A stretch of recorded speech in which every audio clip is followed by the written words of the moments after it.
कालच्या लेक्चरमध्ये आपण सेक्शन 351 पर्यंत तरतुदींची चर्चा केली होती. आज सेक्शन 352 पासून पुढे राहिलेल्या तरतुदींची चर्चा आपल्याला या ठिकाणी करायची आहे. तर सेक्शन 352चं शीर्षक बघा, काय सांगतंय की punishment for assault or criminal force otherwise than on grave provocation. 352च्या माध्यमातून म्हटलं गेलं, गंभीर प्रक्षोभक कारण नसताना हमला किंवा फौजदारी पात्र बलप्रयोग करणं या संदर्भातली शिक्षा सांगण्यात आली. कशासाठी शिक्षा? तर punishment for assault or criminal force otherwise than on grave provocation, म्हणजे गंभीर स्वरूपाचं प्रक्षोभक कारण, ज्याला आपण चिथावणी देणं म्हणतो ना, किंवा कोणीतरी तशा पद्धतीचं सडन आणि ग्रेव्ह प्रोव्होकेशन, म्हणजे तशा पद्धतीचं अकस्मात स्वरूपाचं प्रक्षोभक होईल अशा पद्धतीचं जर त्या ठिकाणी ते कारण नाहीये, मग असं नसताना जर एखाद्या व्यक्तीने तो हमला किंवा फौजदारी पात्र बलप्रयोग जर केला गेला असेल, तर त्यासाठीची शिक्षा 352 मध्ये सांगितली. आणि मग 352 असं म्हणतं, whoever assaults or uses criminal force to any person otherwise than on grave and sudden provocation given by that person shall be punished with imprisonment of either description for a term which may extend to 500 rupees or with both. Section 352 असं म्हणतं, एखाद्या व्यक्तीकडून गंभीर किंवा आकस्मिक स्वरूपाचं हे प्रक्षोभ कारण जर घडलं नसेल, तर जो कोणी त्या व्यक्तीवरती, म्हणजे ज्याने कोणी ती चिथावणी दिलेली नाहीये किंवा जो कोणाला त्या व्यक्तीला जे आहे तो राग आणून देत नाहीये, अशा व्यक्तीवरती जो कोणी व्यक्ती जर हमला करील किंवा फौजदारी बलप्रयोग करील, तर अशा वेळेला त्या व्यक्तीला हे 3 महिन्यापर्यंतचा कारावास जो आहे तो होऊ शकतो, आणि किंवा 500 रुपयाचा द्रव्यदंड किंवा दोन्ही स्वरूपाची शिक्षा जी आहे ती होऊ शकते. म्हणजे एखाद्याने तशा पद्धतीचं सडन प्रोव्होकेशन दिलं आणि मग त्याच्यावरती असॉल्ट किंवा क्रिमिनल फोर्स केला तर ती वेगळी गोष्ट. पण अशा पद्धतीचं सडन प्रोव्होकेशन कोणी न देता त्या व्यक्तीवरती असॉल्ट करणं किंवा क्रिमिनल फोर्स वापरणं हा 352 गुन्हा मानला, आणि त्यासाठीची शिक्षा एकतर त्याला 3 महिन्याचा कारावास होऊ शकतो किंवा 500 रुपयाचा द्रव्यदंड किंवा दोन्ही स्वरूपाची शिक्षा होऊ शकते. या संदर्भात स्पष्टीकरण दिलं, आणि स्पष्टीकरण देत असताना असं म्हटलं गेलं, grave and sudden provocation will not mitigate the punishment for an offence under this section. म्हणजे प्रक्षोभक कारण जे आहे हे अपराध्याने अपराधासाठी निमित्त म्हणून शोधलेलं किंवा इच्छापूर्वक उकरून काढलेलं जे आहे ते नसावं. मग त्या अनुषंगाने म्हटलं गेलं, grave and sudden provocation will not mitigate the punishment, म्हणजे या सेक्शन मध्ये सांगितलेली शिक्षा जी आहे तर ती कमी करण्यासाठी सडन म्हणजे ग्रेव्ह आणि सडन प्रोव्होकेशन जे आहे तर हे कारण होऊ शकत नाही किंवा त्याच्या माध्यमातून ती शिक्षा कमी केली जाऊ शकत नाही. पण केव्हा? If the provocation is sought or voluntarily provoked by the offender as an excuse for the offense, or if the provocation is given by anything done in obedience to the law or by a public servant in the lawful exercise of the powers of such public servant, or if the provocation is given by anything done in the lawful exercise of the right of private offense.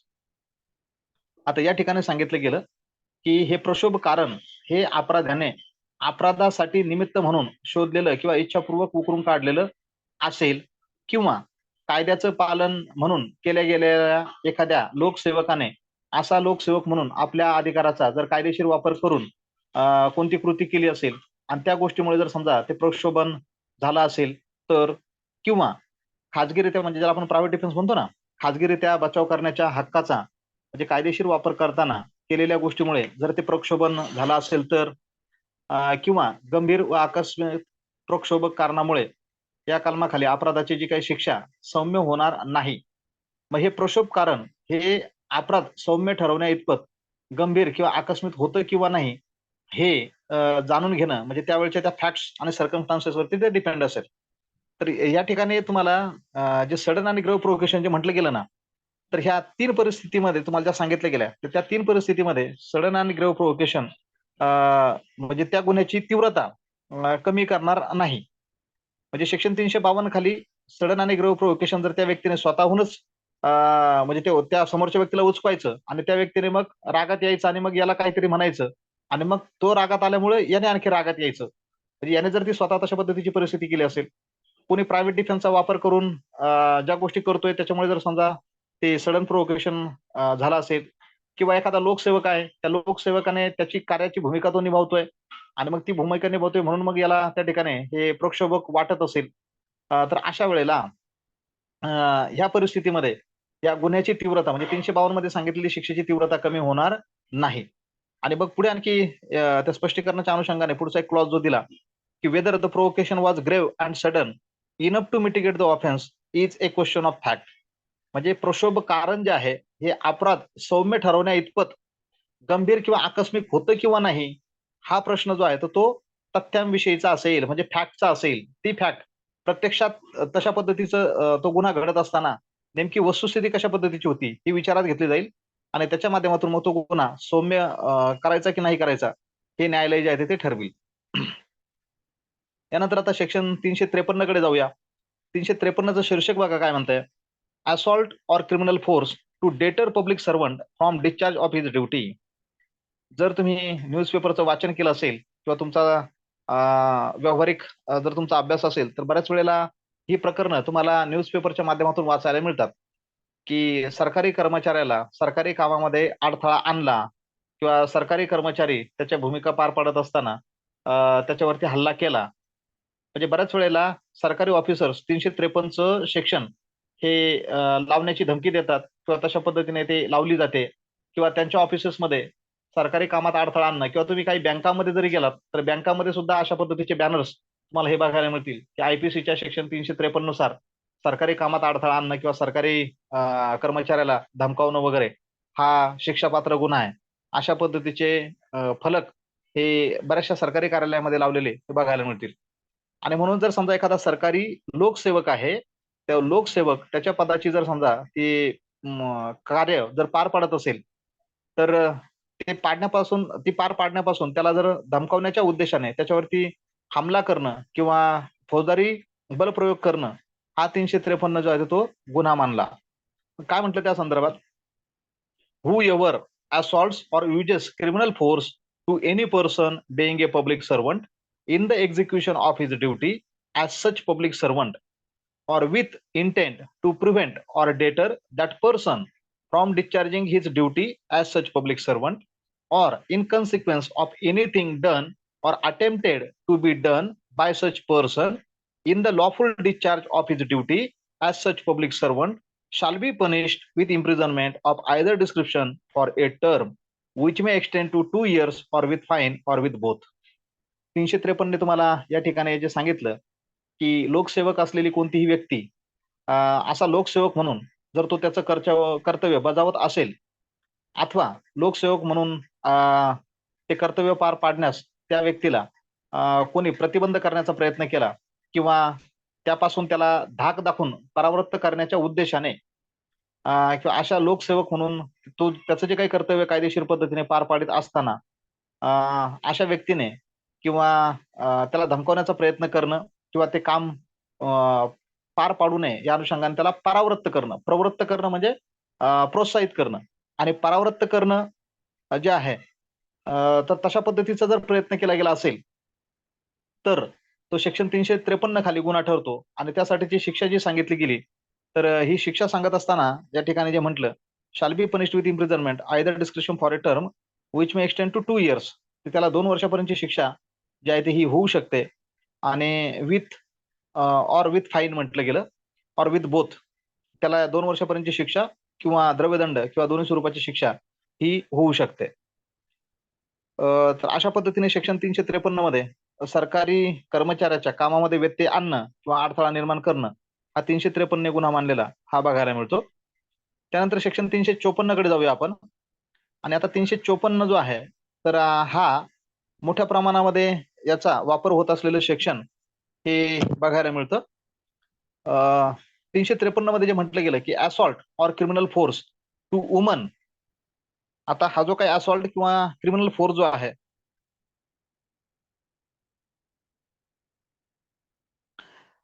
तर assault or criminal force जो आहे तर तो वुमनच्या बाबतीमध्ये जर झाला तर तो कोणत्या उद्देशाने तर त्याला काय म्हटलं जाईल?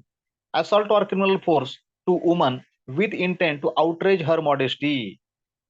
354 असं म्हणतं, स्त्रीचा विनयभंग करण्याच्या उद्देशाने तिच्यावरती हमला किंवा फौजदारी पात्र बलप्रयोग करणं.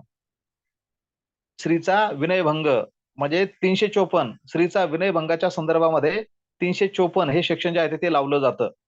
आणि मग हे 354 लावत असताना त्या अनुषंगाने त्या संदर्भात जी तरतूद 354 मध्ये बघायला मिळते ती आपण आता या ठिकाणी विचारात घेऊया.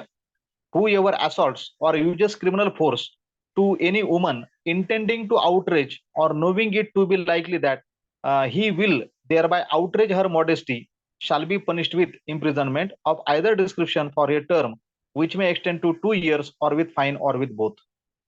सेक्शन 54 ने या ठिकाणी सांगितलं, जो कोणी व्यक्ती कोणत्याही स्त्रीवर हमला किंवा फौजदारी पात्र बलप्रयोग करेल आणि तो कशासाठी करेल तर तिचा विनयभंग करण्याचा उद्देश हा त्यामागे असतो किंवा त्यामुळे आपल्याकडून तशा पद्धतीचा विनयभंग त्या स्त्रीचा होऊ शकतो याची त्या व्यक्तीला जाणीव असते.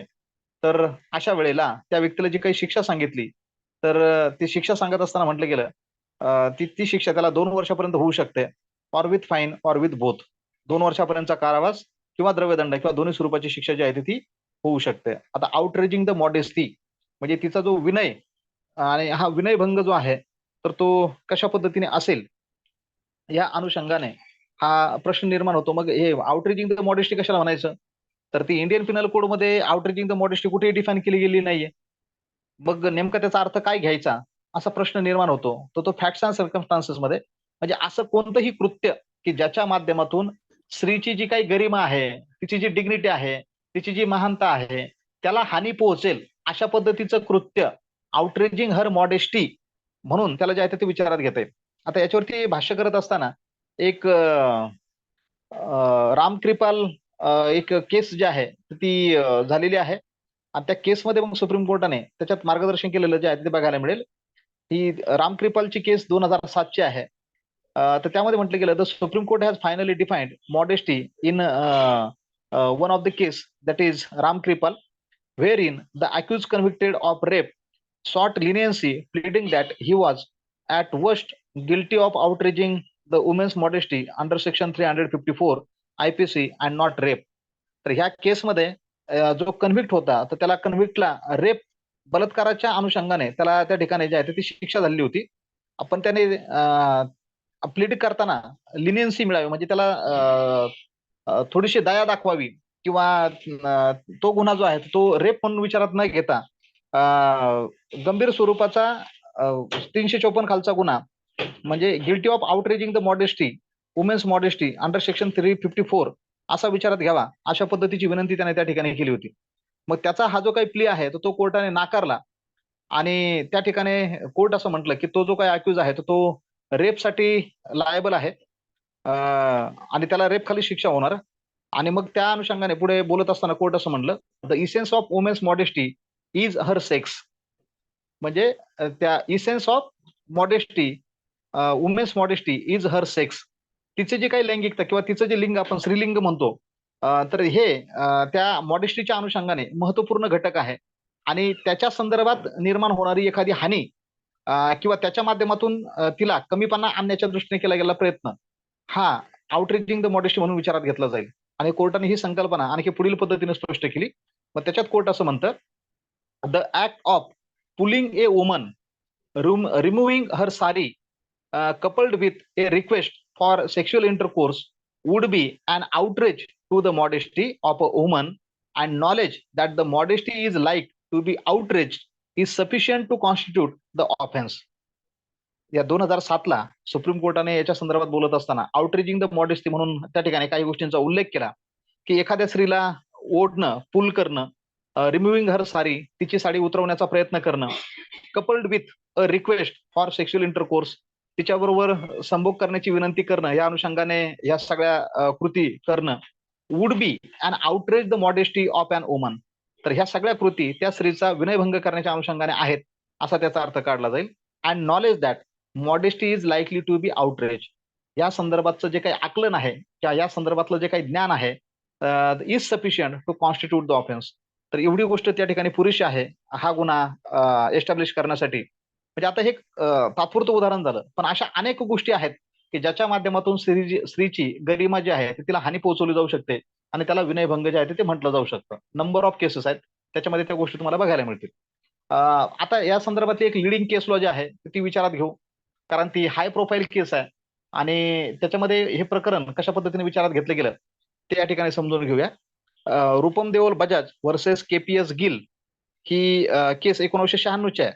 AR 1996 SC 309. तर ह्या केसमध्ये काय झालं बघा, ऑफ हर मॉडेस्टी सेक्शन 354 आणि सेक्शन 509 IPC याच्या अंतर्गत हा मुद्दा येतो की नाही, अशा पद्धतीचा प्रश्न हा सुप्रीम कोर्टापुढे जो आहे तो आलेला आहे. या ठिकाणी एक डिनर पार्टी होती. ती डिनर पार्टी 18 जुलै 1988 ला होती आणि त्यामध्ये मिस्टर KPS गिल हे त्यावेळचे डायरेक्टर जनरल ऑफ पोलीस म्हणजे DGP होते आणि ही डिनर पार्टी आहे. त्या डिनर पार्टीमध्ये म्हणजे मोठ्या लोकांची पार्टी आहे ती. त्या पार्टीमध्ये हे KPS गिल हे DGP म्हणजे director general of police Punjab स्टेटचे ते DGP होते आणि ते त्या ठिकाणी असणारी एक जी महिला अधिकारी आहे रूपम देओल बजाज असं त्या महिला अधिकाऱ्याचं नाव आहे आणि ती IAS ऑफिसर होती. तर त्या IAS ऑफिसर जवळ हे जे काही गिल नावाचे DGP आहेत ते येऊन एवढ्या जवळ उभे राहिले की त्या दोघांमध्ये जास्तीत जास्त 4 इंचाचं अंतर हे त्या ठिकाणी जे आहे ते होतं आणि मग ते आल्यानंतर त्या IAS अधिकारी जी महिला आहे तिला म्हटले की उभी राहा म्हणून आणि तो एवढ्या जवळ उभं राहिलं त्याच्यामुळे तिला ते उभं राहणं हे शक्य नव्हतं आणि असं असताना त्यानंतर त्याने जो आहे म्हणजे हे KPS गिल याने त्या IAS अधिकाऱ्याच्या पार्श्वभागावरती एक चापट मारली. आता ते एवढे सगळे लोक त्या ठिकाणी ते प्रेझेंट होते, त्यांच्या समोर हे असं प्रकरण वगैरे घडलं. आता तो DGP आहे आणि ती स्त्री जी आहे ती IPS म्हणजे IAS अधिकारी आहे आणि त्या पार्टीतलं हे प्रकरण आहे. तर अशा वेळेला पोलिसांनी तो FIR जो आहे तो नोंदवण्यामध्ये विलंब केला किंवा ते दखल घ्यायलाही तयार नव्हते. मग हे प्रकरण त्या ठिकाणी गेल्यानंतर हा जो काही KPS गिल आहे त्याने हायकोर्टमध्ये FIR क्वॅश करण्यासाठी पिटिशन दाखल केली आणि पंजाब आणि हरियाणा हायकोर्टाने ती पिटिशन दाखल करून घेतली आणि त्या ठिकाणी म्हटलं गेलं तो FIR जो आहे तो क्वॅश केला. कोणत्या ग्राउंडवरती? तर ही गोष्ट जी आहे ते किरकोळ स्वरूपाची आहे आणि त्याच्यामुळे ऍक्शन घेणं काही गरजेचं नाही अशा पद्धतीचं मत हे पंजाब आणि हरियाणा हायकोर्टाने नोंदवलं. त्यानंतर हे जे काही महिला IAS अधिकारी जी आहे रूपम देओल बजाज यांनी नंतर सुप्रीम कोर्टामध्ये अपील केली आणि मग त्या अपिलामध्ये सुप्रीम कोर्ट त्या ठिकाणी जे म्हटलं की हा KPS गिल जो आहे त्याने जे ह्या पोस्टेरियर पार्ट वरती म्हणजे महिला IAS अधिकाऱ्याच्या पोस्टेरियर म्हणजे पार्श्वभागावरती जी काही चापट मारली होती, so that is amounted to outraging her modesty within the section 354 and 509 IPC for it was not only an affront म्हणजे हे कृत्य फक्त डिसरेस्पेक्टफुल नाहीये to the normal sense of feminine decency but also an affront for her dignity. तर स्त्रीची जी काही महानता आहे तिचं जी काही गरिमा आहे त्याला सुद्धा हानी पोहोचवणारं ते कृत्य आहे अशा पद्धतीचं म्हणणं या ठिकाणी सुप्रीम कोर्टाने या संदर्भात मांडलेलं तुम्हाला बघायला मिळतं. आता ही एक हाय प्रोफाईल केस आहे आणि म्हणून ही तुमच्या नजरेत किंवा तुमच्या कानावरती ती जाणं गरजेचं आहे की एक DGP लेवलचा पोलीस अधिकारी IAS लेवलच्या महिला अधिकाऱ्याच्या पार्श्वभागावरती चापट मारतो आणि मग ही चापट मारणं इन द फुल गॅदरिंग हे आउटरीजिंग हर मॉडेस्टी होतं का? तर त्या ठिकाणी तो पोलीस अधिकारी आहे DGP आहे त्या राज्याचा तो प्रमुख आहे आणि म्हणून त्याच्या संदर्भातलं FIR नोंदवून घ्यायला पोलिसांनी त्या ठिकाणी म्हणजे दिरंगाई केली. पुन्हा कारवाई पण त्या ठिकाणी करत नाही आणि मग FIR झाल्यानंतर हा अधिकारी पंजाब आणि हरियाणा हायकोर्टाकडून तो FIR क्वॅश पण करून घेतो.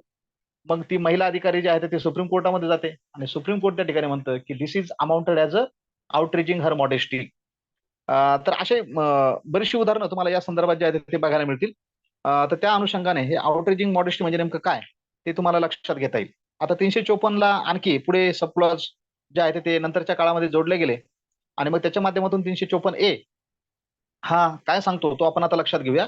Sexual harassment and punishment for sexual harassment 354A जो आहे तर हा नंतर इन्सर्ट केला गेला अमेंडमेंटच्या माध्यमातून आणि त्याच्या अनुषंगाने म्हटलं गेलं की sexual harassment and punishment for sexual harassment लैंगिक छळवणूक व लैंगिक छळवणुकीसाठीची शिक्षा 354A मध्ये सांगितली.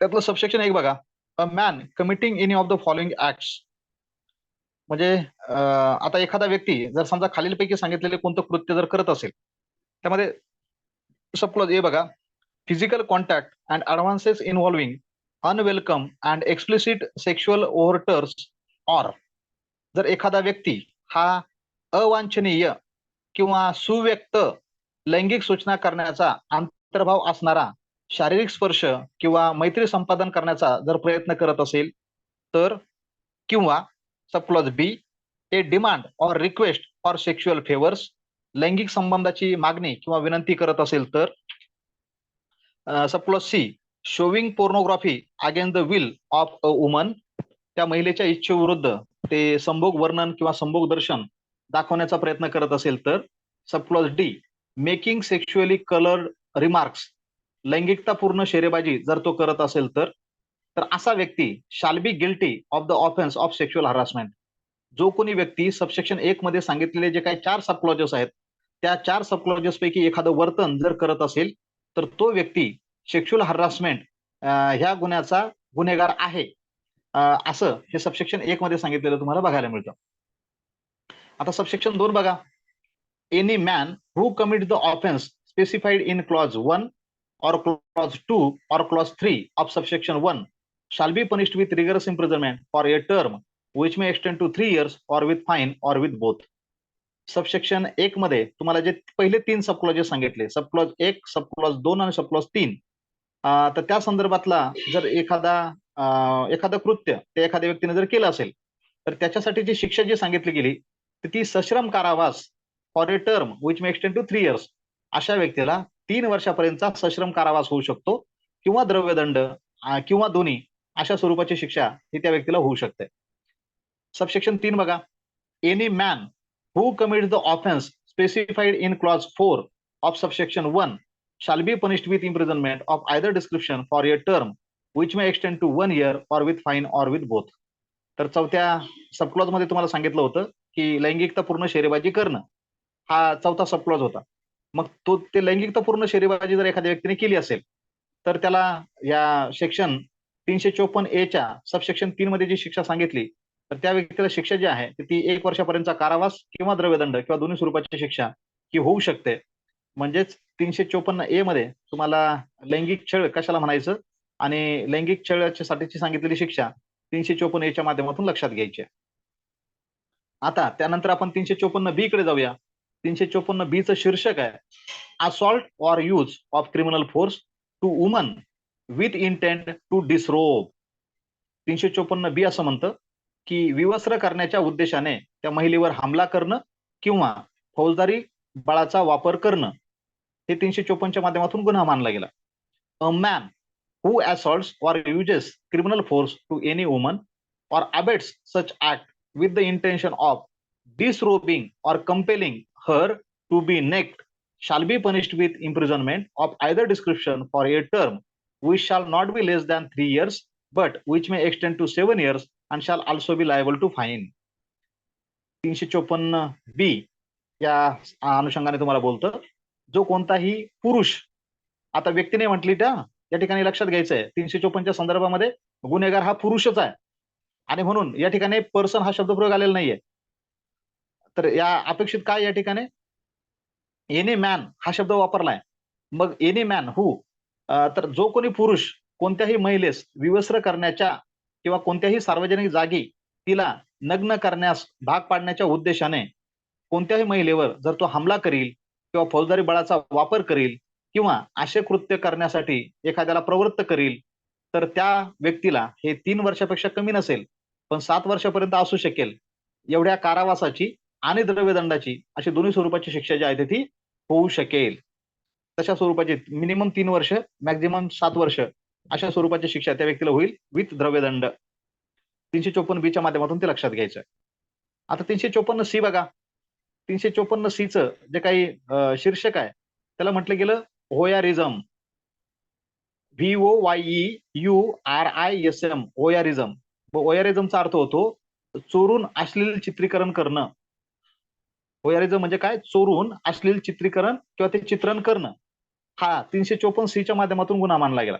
मग काय म्हटलं त्या संदर्भात, any man who watches or captures the image of a woman engaging in a private act in circumstances where she would usually have the expectation of not being observed either by the perpetrator or by any other person at the behest of the perpetrator or disseminates such image shall be punished or on first conviction with imprisonment of either description for a term which shall not be less than 1 year but which may extend to 3 years and shall also be liable to fine and be punished on second or subsequent conviction with imprisonment of either description for a term which shall not be less than 3 years but which may extend to 7 years and shall also be liable to fine. आता व्होयारिझम म्हणजे चोरून अश्लील चित्रण करणं हा 354 च्या माध्यमातून गुन्हा मानला.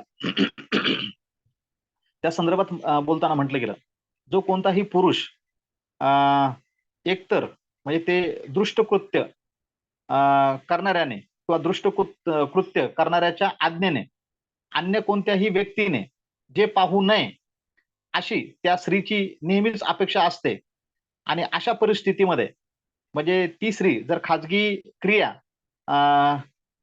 करीत असणाऱ्या स्त्रीला जर तो व्यक्ती पाहिल तिचं चित्रण करेल किंवा असे चित्रण प्रसारित करील तो पुरुष पहिल्या अपराधासाठी त्याला जी शिक्षा सांगितली तर ती 1 वर्षापेक्षा कमी नसेल परंतु 3 वर्षापर्यंत ती असू शकेल आणि द्रव्यदंड जो आहे तो त्या व्यक्तीला होईल.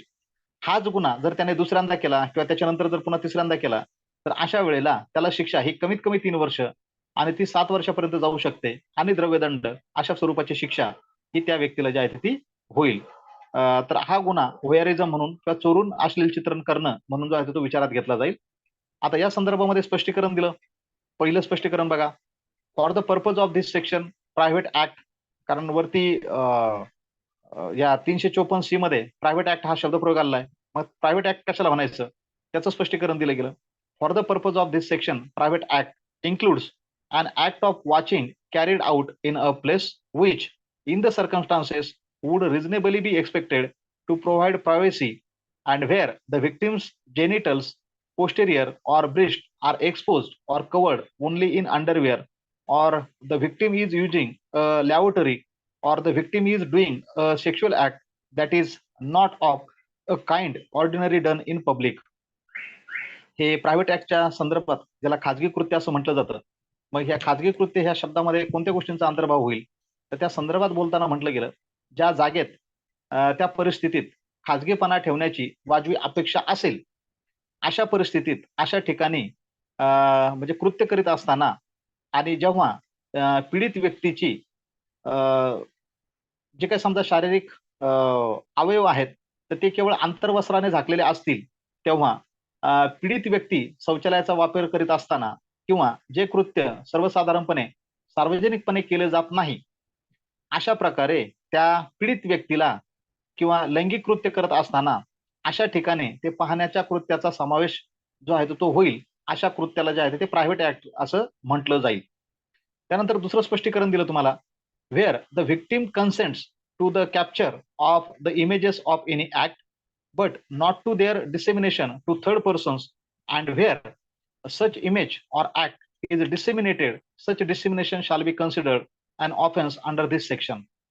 आता स्पष्टीकरण दुसरं असं म्हणतं, जेव्हा ही पीडित म्हटल्यानंतर स्त्री जेव्हा ही पीडित चित्रण किंवा कोणतंही कृत्य हस्तगत करण्याची संमती देते म्हणजे त्या स्त्रीने तिचं चित्रकरण करण्याच्या संदर्भात किंवा व्हिडिओ शूटिंग करण्याच्या संदर्भात जर तिने संमती दिली असेल परंतु त्रयस्थ व्यक्तीकडे प्रसारित करण्यास संमती देत नाही म्हणजे चित्रीकरण करायला ती स्त्री संमती देते पण ते चित्रीकरण तिसऱ्या कोणत्याही व्यक्तीला प्रसारित करण्याच्या संदर्भात तिची संमती नसते आणि जेव्हा असे चित्रण किंवा कृत्य हे प्रसारित केलं असेल तेव्हा असं प्रसारित करण्याचं कृत्य हे त्या 354C नुसार अपराध असल्याचं समजण्यात येईल. हे दुसऱ्या स्पष्टीकरणाच्या माध्यमातून लक्षात घ्यायचं आहे. आता यानंतर 354D हा जो काही गुन्हा आहे त्याकडे आपण जाऊया आणि मग 354D मध्ये म्हटलं गेलं स्टॉकिंग, STALKING, स्टॉकिंगचा अर्थ होतो छुपा पाठलाग करणं, चोरून पाठलाग करणं. हे 354 मध्ये 354च्या D मध्ये सांगितलेलं बघायला मिळतं. मग त्या अनुषंगाने म्हणताना म्हटलं एनी मॅन हू 354 मध्ये गुन्हा करणारा व्यक्ती हा पुरुष आहे, हे लक्षात घ्या. आणि म्हणून सेक्शन मध्ये मॅन हा शब्द आलेला आहे, पर्सन हा शब्द आलेला नाही. पर्सन आणि मॅन मध्ये फरक आहे, याच्यावर मी वारंवार बऱ्याच वेळा बोललेलो आहे. तर हे नीट लक्षात घ्या, कारण शब्दांवरती वकिलाचं लक्ष शब्दांवरती असणं गरजेचं असतं. आता जो कोणताही पुरुष, any man who subclause A follows a woman and contacts or attempts to contact such woman to foster personal interaction repeatedly despite a clear indication of disinterest by such woman. Subclause ए च्या माध्यमातून म्हटलं गेलं, एखाद्या स्त्रीने तिला त्याच्यामध्ये interest नाहीये किंवा त्याच्यामध्ये आस्था किंवा रुची नाहीये हे स्पष्टपणे निदर्शनास आणून दिलेलं असेल, तरी सुद्धा तो व्यक्ती म्हणजे वैयक्तिक परिचय वाढवण्यासाठी पुन्हा पुन्हा त्या स्त्रीचा जर समजा पाठलाग करील किंवा अशा स्त्रीशी तो संपर्क साधील किंवा संपर्क साधण्याचा प्रयत्न करील, तर subclause b monitors the use by a woman of the internet, email or any other form of electronic communication commits the offence of stalking. आता सबक्लॉज बी च्या माध्यमातून म्हटलं, मग असा व्यक्ती इंटरनेटच्या, ईमेलच्या किंवा इलेक्ट्रॉनिक संदेश वाहनाच्या अन्य कोणत्याही साधनाच्या वापरावर जर बारीक लक्ष ठेवील, म्हणजे ती स्त्री जो इंटरनेट वापरत असेल, ईमेलचा वापर करत असेल किंवा इलेक्ट्रॉनिक कोणतंही संदेशवहन वापरत असेल, या सगळ्या गोष्टींवर जर तो माणूस, पुरुष हा जर समजा त्या वापरावर बारीक लक्ष ठेवील, तर तो चोरून पाठलाग करण्याचा अपराध करतो असं त्या ठिकाणी मानलं जाईल. म्हणजे तुम्हाला 354 डी च्या माध्यमातून या ठिकाणी सबसेक्शन 1, त्या सबसेक्शन 1 मध्ये 2 सबक्लॉजेस दिलेले बघायला मिळाले आणि त्या 2 सबक्लॉजेसच्या माध्यमातून जर एखादा व्यक्ती त्या स्त्रीच्या संदर्भामध्ये ह्या 2 सबक्लॉजेसच्या माध्यमातून सांगितलेलं कृत्य जर करत असेल, तर तो छुपा पाठलाग करतो असा त्याचा अर्थ घेतला जाईल. आता एवढं सांगितल्यानंतर तुम्हाला प्रोव्हिजो दिला आणि मग त्या प्रोव्हिजोच्या माध्यमातून काय म्हटलं बघा, provided that such conduct shall not amount to stalking if the man who pursued it prove that.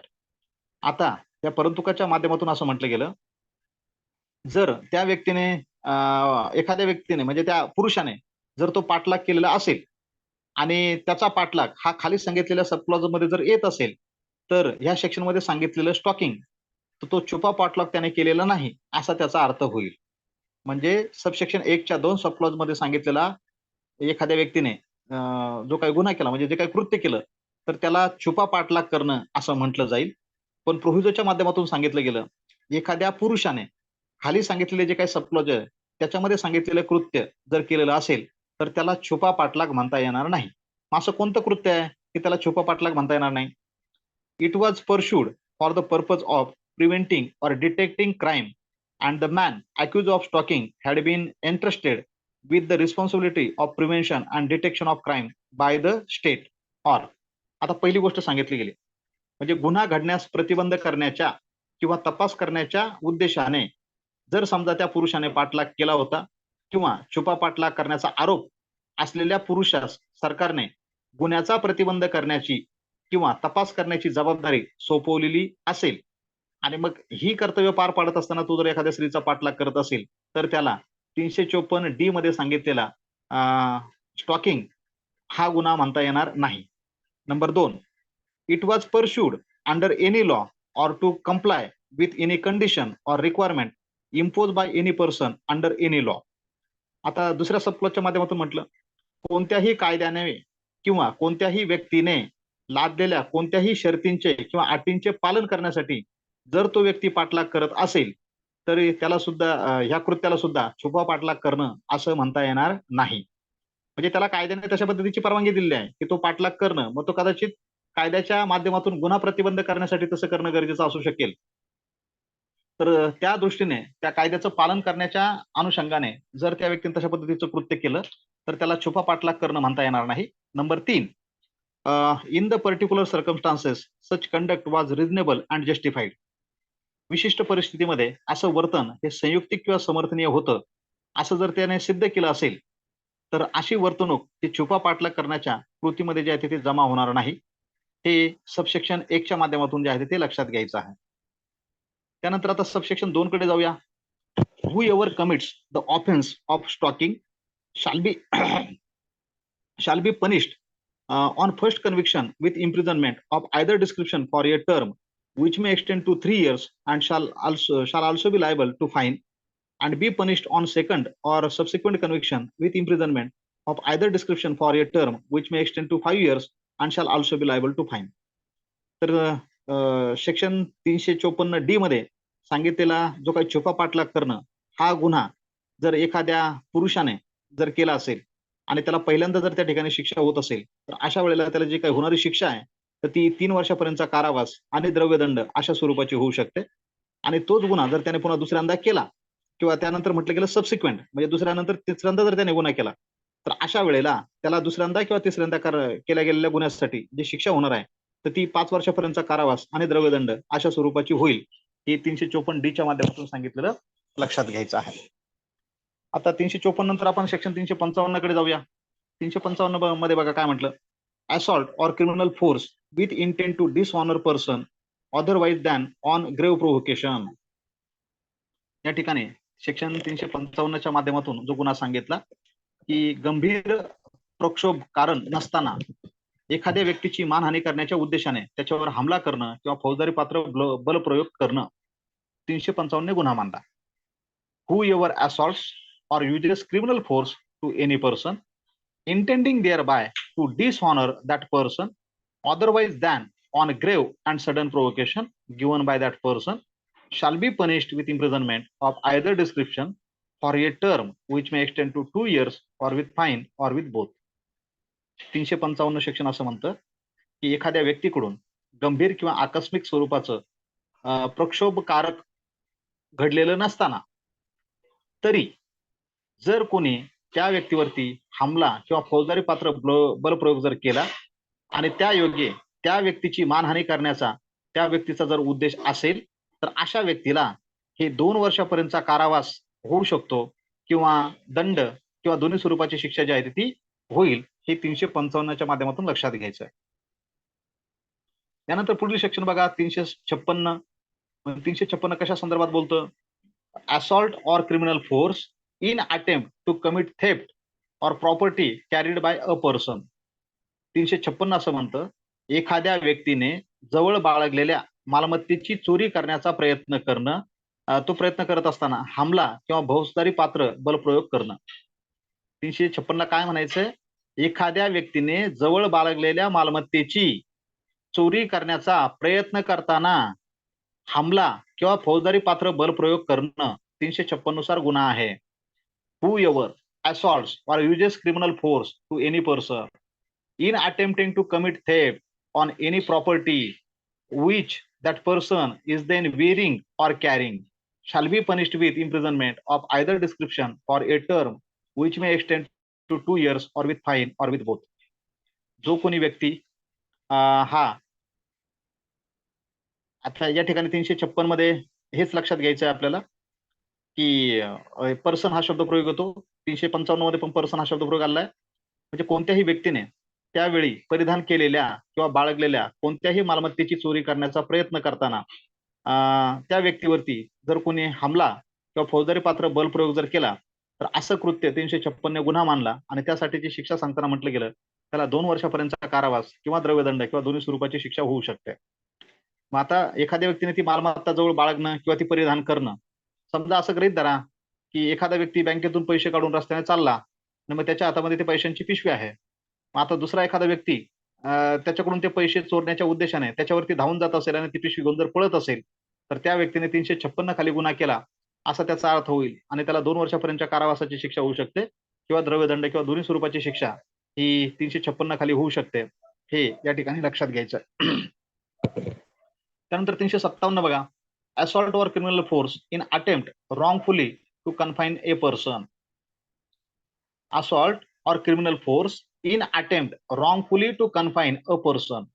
एखाद्या व्यक्तीला गैरपणे परिरुद्ध करण्याचा प्रयत्न करताना म्हणजे एखाद्या व्यक्तीला गैर लागू पद्धतीने डांबून ठेवताना किंवा अडकवून ठेवताना करण्याचा प्रयत्न करत असताना त्याच्यावरती हमला किंवा फौजदारी पात्र बलप्रयोग करणं 357 गुन्हा मानला.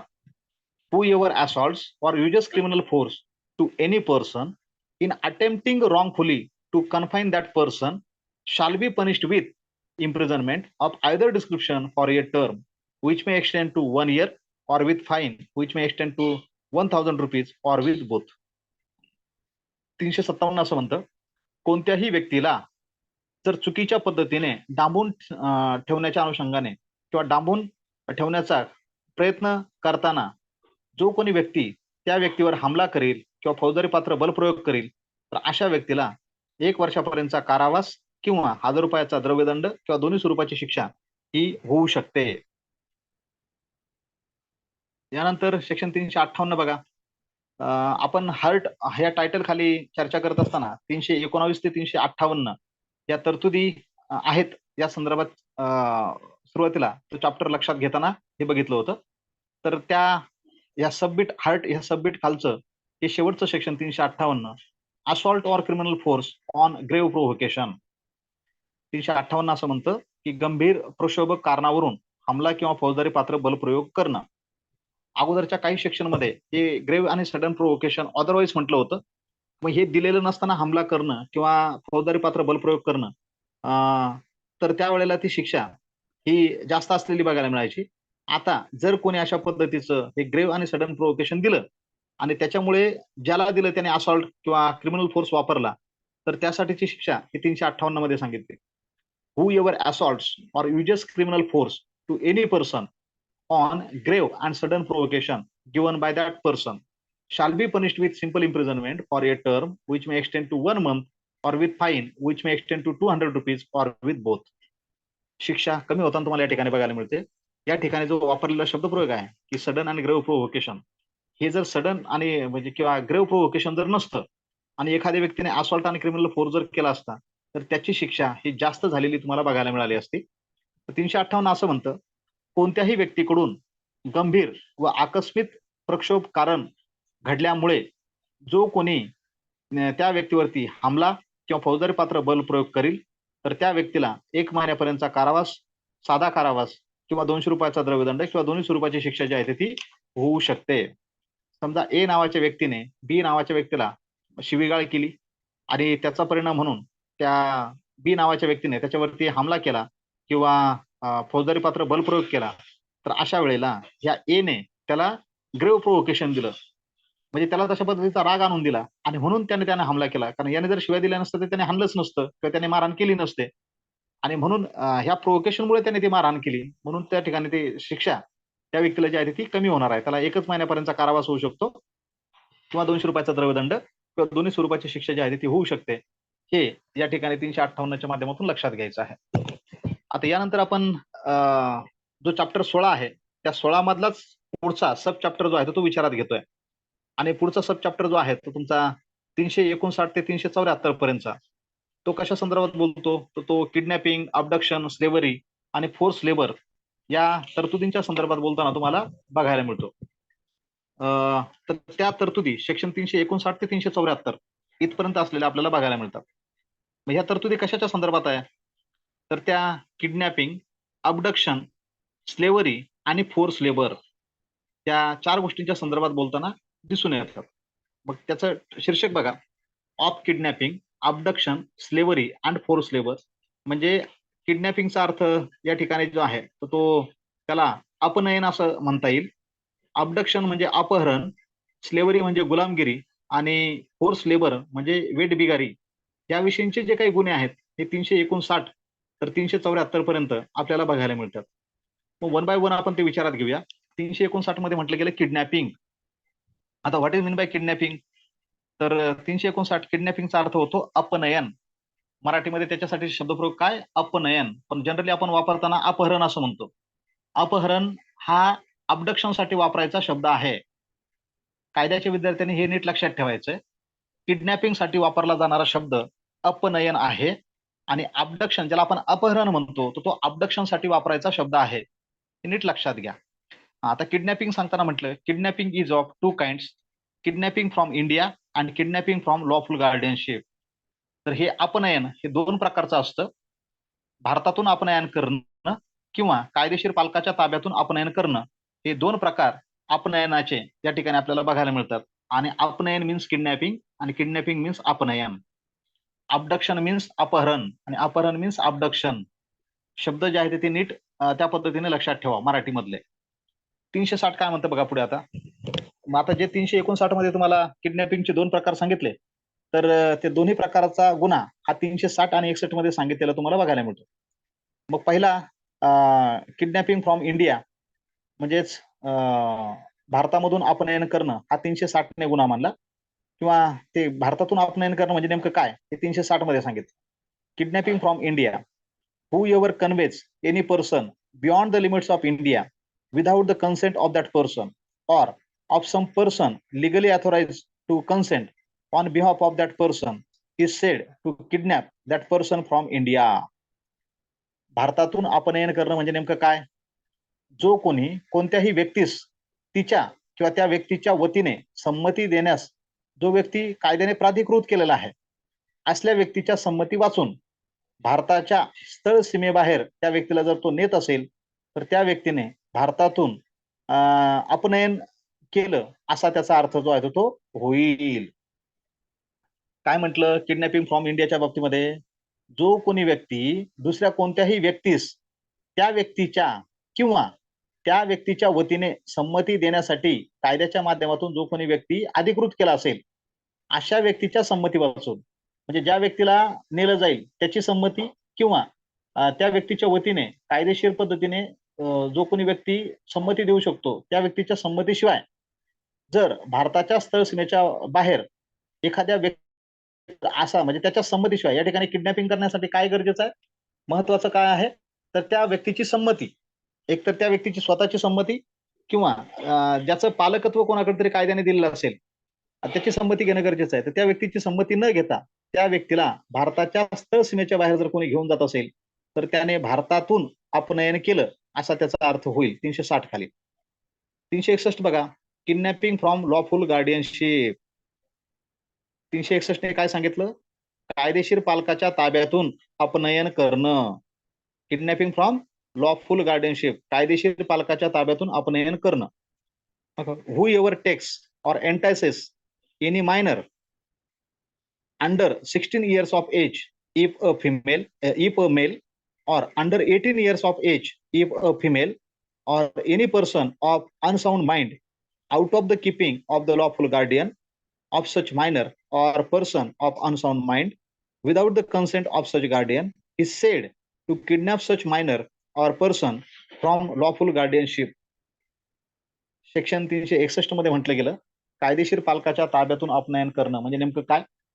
मग जी व्यक्ती ही अज्ञान व्यक्ती जर तो पुरुष असेल तर 16 वर्ष वयाखालील, किंवा ती जर स्त्री असेल तर 18 वर्ष वयाखाली असेल, तिला अथवा कोणत्याही मनोरुग्ण व्यक्तीला जो कोणी अशा अज्ञान व्यक्तीच्या किंवा मनोविकल किंवा मनोरुग्ण व्यक्तीच्या कायदेशीर पालकाच्या ताब्यातून किंवा अशा पालकाच्या संमती वाचून, बघा कायदेशीर पालकाच्या ताब्यातून आणि त्या पालकाच्या संमती वाचून जर घेऊन जात असेल, किंवा इंटायसेस म्हटलं, इंटायस म्हणजे भुरळ पाडून, म्हणजे त्या व्यक्तीला जर तो भुरळ पाडून जर नेईल, तर अशा अज्ञान किंवा मनोरुग्ण व्यक्तीचं त्या व्यक्तीने कायदेशीर पालकाच्या ताब्यातून अपनयन केलं असा त्याचा अर्थ जो आहे तो घेतला जाईल. म्हणजे 360 ने आणि 361 ने 359 मध्ये तुम्हाला जे किडनॅपिंगचे 2 प्रकार सांगितले त्या पद्धतीचा गुन्हा कसा होतो हे सांगितलेलं बघायला मिळतं. त्या संदर्भात तुम्हाला एक्सप्लेनेशन दिलं. The words lawful guardian in this section include any person lawfully entrusted with the care of custody of such minor or other person. तर तुम्हाला स्पष्टीकरण देताना म्हटलं गेलं कायदेशीर पालक हा जो काही शब्दप्रयोग आहे तर त्याचा अर्थ असा, ज्या व्यक्तीकडे अशा अज्ञान व्यक्तीचं किंवा अन्य व्यक्तीची देखभाल किंवा सुरक्षा करण्याचा अधिकार देण्यात आलेला आहे, असा व्यक्ती म्हणजे कायदेशीर पालक म्हणून जो आहे तो विचारात घेतला जाईल. आता हे सांगताना पुढे एक अपवाद दिला, exception. This section does not extend to the act of any person who in good faith believes himself to be the father of an illegitimate child, or who in good faith believes himself to be entitled to lawful custody of such child, unless such act is committed for an immoral or unlawful purpose. आता अपवादाच्या माध्यमातून म्हटलं गेलं, जी कोणतीही व्यक्ती आपण एखाद्या अनवरस बालकाचा पिता म्हणजेच बाप असल्याचं तो जर सद्भावपूर्वक समजत असेल, किंवा अशा बालकाच्या कायदेशीर सुरक्षेला आपण हक्कदार असल्याचं एखादा व्यक्ती सद्भावपूर्वक जर समजत असेल, तर तिने केलेली कोणतीही कृती जर ही अनैतिक किंवा अवैध कारणासाठी करण्यात आलेली नसेल, तर अशा वेळेला हे सेक्शन 361 जे आहे ते लागू होणार नाही. म्हणजे जो व्यक्ती हे सद्भावनेने करतोय आणि ती सद्भावनेने करत असताना त्याचा कोणताही अनैतिक किंवा अवैध स्वरूपाचा विचार नसेल, तर या सेक्शन 361 मध्ये जे सांगितलं ना, की कायदेशीर पालकाच्या ताब्यातून अपनयन करणं. मग हे कोण करतोय? की एखादा अनौरस बालक आहे आणि त्या अनौरस बालकाचा आपण पिता आहोत किंवा बाप आहोत, असं एखाद्याची धारणा असेल, तर तशा व्यक्तीने जर त्या बालकाला त्या कायदेशीर पालकाच्या ताब्यातून नेलं किंवा असा एखादा व्यक्ती की त्याला असं त्या ठिकाणी वाटतं की ह्या बालकाची सुरक्षा करण्याची जबाबदारी आपल्यावरती आहे, सद्भावनेने तो असं समजतो. मग ह्या दोन्ही व्यक्ती जे काही कृत्य करतात ते सद्भावनेने करतात. हे कृत्य करत असताना त्यांच्या मनामध्ये काळं नसावं, म्हणजे ते अनैतिक अवैध प्रयोजनासाठी तशा पद्धतीचं कृत्य जर करत नसतील, तर सेक्शन 361 अशा व्यक्तींना लागू होणार नाही. हे अपवादाच्या माध्यमातून सांगितलेलं बघायला मिळतं. 359, 360 आणि 361 याच्यामध्ये हे किडनॅपिंगच्या संदर्भात, मग ते किडनॅपिंग भारतातून आणि कायदेशीर पालकाच्या ताब्यातून कशा पद्धतीने असेल हे आपल्याला या ठिकाणी बघायला मिळालं. आता याच्यानंतर अबडक्शन, ज्याला आपण अपहरण असं म्हणतो, हे सेक्शन 362 मध्ये सांगितलं. म्हणून 359 मध्ये तुम्हाला अपनयन, that is known as the kidnap, आणि किडनॅप हा शब्द तुमचा 2 शब्दांचा मिळून बनला बरं का. किड म्हणजे मुलं, चाइल्ड, आणि नॅप म्हणजे चोरणं, म्हणजे लहान मुलांना चोरणं, हा म्हणजे तो किडनॅप करणं असा त्याचा अर्थ होतो. आता बघा abduction, section 362, who ever by force compels or by any deceitful means induces any person to go from any place is said to abduct that person. काय म्हटलं 362च्या माध्यमातून? जो कोणी कोणत्याही व्यक्तीस एखाद्या ठिकाणाहून दूर जाण्यास बलप्रयोगाने भाग पाडतो अथवा तसे करण्यास कोणत्याही फसवणुकीच्या उपायांनी तो प्रवृत्त करतो, तर त्या व्यक्तीचे तो अपहरण करतो असं म्हटलं जाईल. अबडक्शनची व्याख्या तुम्हाला 362 मध्ये दिली. आता याच्यावरती कॉमेंट करत असताना केस लॉच्या माध्यमातून काय म्हटलं ते बघा. It is well known that the ingredients of the two offences kidnapping and abduction are entirely different. These are two distinct offences. म्हणजे किडनॅपिंग हा एक वेगळा गुन्हा आहे आणि अबडक्शन हा एक वेगळा गुन्हा आहे. तर हे दोन्ही गुन्हे हे वेगवेगळ्या पद्धतीने विचारात घेतले गेले पाहिजेत असं या ठिकाणी हे अभया जेना वर्सेस स्टेट ऑफ ओरिसा 1997च्या केसच्या माध्यमातून म्हटलेलं बघायला मिळतं. आता दोन्हीमध्ये फरक आहे, तर त्या फरकाचे मुद्दे आपण उद्या लक्षात घेऊ, कारण 7-8 मुद्दे आहेत. किडनॅप आणि अबडक्शन ह्या दोन्हीमध्ये काय फरक आहे तो सध्या 363 जे आहे ते विचारात घेऊया. पनिशमेंट फॉर किडनॅपिंग, जर समजा 360 आणि 361 खाली जर समजा तो गुन्हा घडलेला असेल, तर त्यासाठीची शिक्षा 363 मध्ये सांगितले बघा. Whoever kidnaps any person from India or from lawful guardianship shall be punished with imprisonment of either description for a term which may extend to 7 years and shall also be liable to fine. म्हणजे कायदेशीर पालकाच्या ताब्यातून जरी पळवलं किंवा भारताच्या बाहेर जरी समजा kidnap केलं, तर किडनॅप करणाऱ्या व्यक्तीला सांगितलेली शिक्षा जी आहे ती 7 वर्षापर्यंतचा कारावास आणि द्रव्यदंड अशा दोन्ही स्वरूपाची असेल असं तुम्हाला या ठिकाणी हे 363 मध्ये सांगितलेलं बघायला मिळतं. आता त्यानंतर सेक्शन 363 ए जो आहे, तर तो kidnapping or maiming a minor for purposes of begging अशा स्वरूपाचा गुन्हा हा अमेंडमेंटच्या माध्यमातून सांगितलेला जो आहे तो बघायला मिळतो. मग हे 363च्या अनुषंगाने बोलताना जे म्हटलं गेलं की kidnapping or maiming a minor for purposes of begging, भीक मागण्यासाठी अज्ञान व्यक्तीचं अपनयन करणं किंवा तिला विकलांग करणं, मेमिंग करणं, MEIMING, मेम करणं म्हणजे काय करणं? विकलांग करणं, त्याला आधू करणं. म्हणजे भीक मागण्याच्या उद्देशाने अज्ञान व्यक्तीचं अपनयन करणं, किडनॅपिंग. आणि किडनॅपिंग ही किड, जो शब्द म्हटलो ना तुम्हाला, किड म्हणजे चिल्ड्रन आणि नॅप म्हणजे चोरणं, म्हणून तो लहान मुलांना चोरणं त्याला किडनॅपिंग असं म्हटलं जातं. मोठे व्यक्ती जर असेल तर त्याला अबडक्शन म्हटलं जातं. हे असं या ठिकाणी लक्षात घ्यायचंय. हा आता तो किरकोळ फरक आहे. म्हणजे तो आपण तरतुदींच्या माध्यमातून तशा अनुषंगाने करू शकतो. तर 363 असं म्हणतं, भीक मागण्यासाठी अज्ञान व्यक्तीचं अपनयन करणं किंवा तिला विकलांग करणं हा 363 खाली गुन्हा मानला. सबसेक्शन 1 बघा. Whoever kidnaps any minor or not being the lawful guardian of a minor obtains the custody of the minor in order that such minor may be employed or used for the purpose of begging shall be punishable with imprisonment of either description for a term which may extend to 10 years and shall also be liable to fine. Subsection 1 असं म्हणतो, कोणत्याही अज्ञान व्यक्तीस भीक मागण्याच्या कामी नेमता यावं किंवा त्यासाठी त्याचा वापर करता यावा याकरता जो कोणी व्यक्ती अशा अज्ञान व्यक्तीचं अपनयन म्हणजे किडनॅपिंग करीत असेल किंवा आपण अज्ञान व्यक्तीचा कायदेशीर पालक नसताना त्या अज्ञान व्यक्तीची सुरक्षा किंवा त्याची कस्टडी जर तो मिळविल तर अशा व्यक्तीला हे 10 वर्षापर्यंत कारावास जो आहे तो होऊ शकतो किंवा द्रव्यदंड किंवा दोन्ही स्वरूपाची शिक्षा ही त्या व्यक्तीला होईल. अशा पद्धतीची तरतूद 363 सबसेक्शन 1 मध्ये जी आहे ती बघायला मिळते. म्हणजे त्याला 10 वर्षापर्यंत कारावास आणि द्रव्यदंड दोन्ही स्वरूपाची शिक्षा होऊ शकते. Subsection 2 whoever maims any minor in order that such minor can be employed or used for the purposes of begging shall be punishable with imprisonment for life and shall also be liable to fine. जो कोणी व्यक्ती एखाद्या अज्ञान बालकाला जो 18 वर्षाच्या खालील असेल त्याला भीक मागण्याच्या कामात लावण्यासाठी जर त्याला आधू किंवा अपंग करत असेल तर अशा वेळेला त्या गुन्हेगाराला शिक्षा हा अजन्म कारावास आणि द्रव्यदंड दोन्ही स्वरूपाची शिक्षा होईल. Subsection 3 where any person not being the lawful guardian of a minor employs or uses such minor for the purposes of begging, it shall be presumed unless the contrary is proved that he kidnapped or otherwise obtained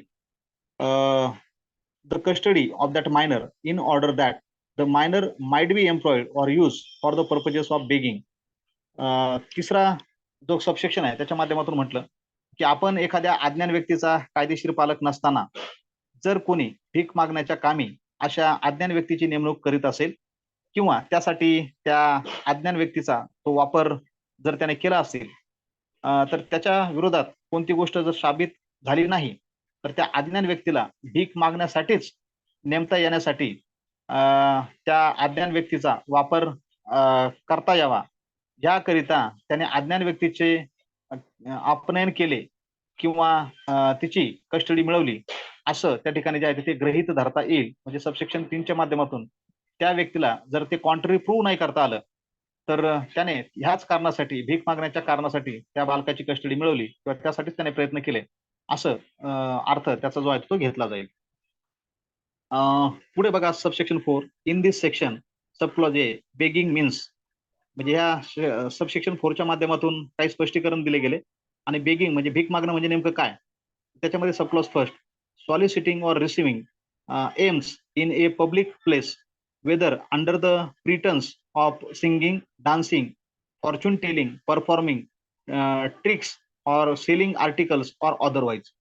subclause ए च्या माध्यमातून म्हटलं की भीक घालणं याचा अर्थ काय तर त्यामधला पहिला क्लॉज म्हटलं गाण्याचा नाच करण्याचा भविष्य सांगण्याचा करामती करून दाखवण्याचा किंवा वस्तूची विक्री करण्याचा किंवा अन्य प्रकारचा बहाणा करून सार्वजनिक ठिकाणी भिकेची याचना करणे किंवा ती स्वीकारणे that is also amounted as a begging. Subclause 2 entering on any private premises for the purpose of soliciting or receiving aims. भिकेची याचना करण्यासाठी किंवा भीक स्वीकारण्यासाठी कोणत्याही खाजगी इमारतीमध्ये किंवा परिवास्तूमध्ये प्रवेश करणं that is also amounting to begging. Subclause 3 exposing or exhibiting with the object of obtaining or extorting aims any sore, wound, injury, deformity or disease whether of himself or of any other person or of animal. Subclause 3 असं म्हणतो भीक मिळवण्याच्या किंवा ते भीक उकळण्याच्या उद्देशाने स्वतःचं किंवा अन्य कोणत्याही व्यक्तीचं किंवा एखाद्या प्राण्याचं कोणतंही त्याला क्षती पोहोचवणं म्हणजे जखम करणं इजा करणं विद्रुपता करणं किंवा रोग उघडा करणं किंवा त्याचे प्रदर्शन करणं हे सगळं कृत्य भीक मागणं या सदरामध्ये model. Subclause 4 using a minor as an exhibit for the purpose of soliciting or receiving alms. ते ALMS आहे. एल्म्स एल्म्स म्हणजे भीक मागणे या अनुषंगाने. तर चौथा सब क्लॉज म्हणतो की भिकेची याचना करणं किंवा भीक मिळवणं यासाठी प्रदर्शनीय वस्तू म्हणून अज्ञान व्यक्तीचा वापर करणं. बऱ्याच वेळेला आधू असणारे किंवा जाणीवपूर्वक आधू केलेले लहान मुलं हे धार्मिक ठिकाणी जे आहे ते ठेवले जातात. मग त्यांच्यामध्ये काही शारीरिक व्यंग असेल तर त्याला धार्मिक काहीतरी आयाम देण्याचा प्रयत्न केला जातो. मग त्याला ते मुकुट वगैरे लावणं, बासरी वगैरे देणं किंवा आणखी इतर काही गोष्टी वगैरे करणं आणि त्याच्या माध्यमातून हे भीक उकळणं, तर तो हा सेक्शन खाली गुन्हा जो आहे तो ठरू शकतो. त्यानंतर सब क्लॉज बी बघा, मायनर मीन्स मायनर कोणाला म्हणायचं? सब क्लॉज ए त्याच्यामध्ये पुन्हा in the case of a male a person under 16 years of age. Minor कोणाला म्हणायचं? तर जर तो पुरुष असेल तर अशा वेळेला जो 16 वर्षाच्या खालील असेल असा पुरुष मायनर म्हणून विचारात घेतला जाईल. And subclause 2 in the case of a female a person under 18 years of age. आणि जर ती स्त्री असेल तर 18 वर्षाच्या आतील मायनर म्हणून विचारात घेतली जाईल. पुरुषासाठी वय 16 असेल, स्त्रीसाठी वय 18 असेल. हे या सेक्शनच्या माध्यमातून 363च्या माध्यमातून लक्षात घ्यायचं आहे. आजचं लेक्चर आपण या ठिकाणी थांबवतोय. उद्या 364 पासून राहिलेल्या सेक्शनची चर्चा करू. मला वाटतं फलक लावणं वगैरे तुमचा जो प्रश्न होता, फलक लावणे बेकायदेशीर आहे, त्याउलट त्यांनी त्यांचे कार्य कर्तव्य योग्य प्रकारे पार पाडणे आवश्यक असते, तसे ते करत नाही. उलट हे कलम चुकीचे कवच आहे. तर आता ते डिपेंड करतं त्याचं इंटरप्रिटेशन कशा पद्धतीने केलं जातं. लोकांना धमकवण्यासाठी तशा पद्धतीचे फलक किंवा लोक घाबरावेत आणि त्यांनी तशा पद्धतीचं कृत्य सरकारी कर्मचाऱ्यांविरुद्ध करू नये म्हणून तशा पद्धतीचे फलक त्या ठिकाणी लावलेली बघायला मिळतात. बऱ्याच वेळेला ह्या बऱ्याच गोष्टींचा गैरवापर जो आहे तो होत असतो. ठीक आहे, आजचं लेक्चर आपण या ठिकाणी थांबवतोय. उद्या पुन्हा याच वेळेला आपण सेक्शन 364 पासून पुढच्या तरतुदींची चर्चा करूया.